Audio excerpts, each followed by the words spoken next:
ধোঁয়া ওঠা এক কাপ কফি বা চা ডেকে আনতে পারে বিপদ। অবাক লাগলেও এমনটাই দাবি বিশ্ব স্বাস্থ্য সংস্থা হুয়ের। গবেষকদের দাবি গরম পানীয় থেকে হতে পারে খাদ্যনালীর ক্যান্সারও।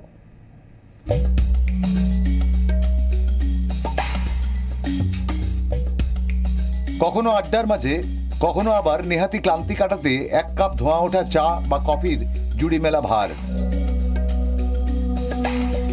তবে সেই ধোঁয়া ওঠা কফিতেই যে লুকিয়ে আছে বিপদ, বলছে বিশ্ব স্বাস্থ্য সংস্থার গবেষণা। বিশ্ব স্বাস্থ্য সংস্থার international agency for research on cancer বা IARC রিপোর্টই চমকে দিয়েছে। IARC রিপোর্ট বলছে খুব গরম কফি বা অন্য পানীয় থেকেই হতে পারে বিপদ। খাদ্যনালীর ক্যান্সারের হওয়ার সম্ভাবনা বেড়ে যায় খুব গরম পানীয় থেকে।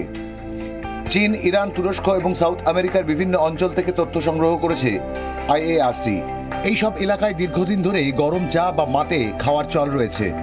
হাজারের উপর ঘটনা বিশ্লেষণ করে গবেষকরা নিশ্চিত হয়েছেন গরমেই বিপদ। পানীয়র উষ্ণতা যদি 65 সেলসিয়াসের বেশি হয় তখনই ক্যান্সারের সম্ভাবনা বেড়ে যায়। শিশুদেরও অতিরিক্ত গরম দুধ খাওয়াতে নিষেধ করছেন গবেষকরা।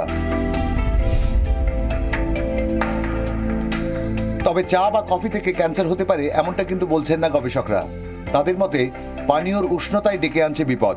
সরাসরি খাদ্যনালীর ক্ষতি করে এই গরম পানীয়, যার নিট ফল বাড়ছে ক্যান্সার।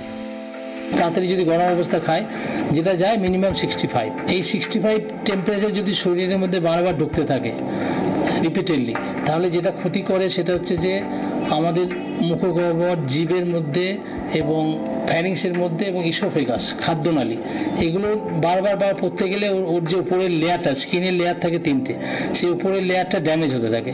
ড্যামেজ হয়ে সেকেন্ড লেয়ারে চলে যায়, যেখানে সমস্ত ভাইটাল স্ট্রাকচারগুলো থাকে। অপেক্ষাকৃত কম উষ্ণ কফি, মাতে বা চা থেকে কিন্তু এই বিপদের সম্ভাবনা কম।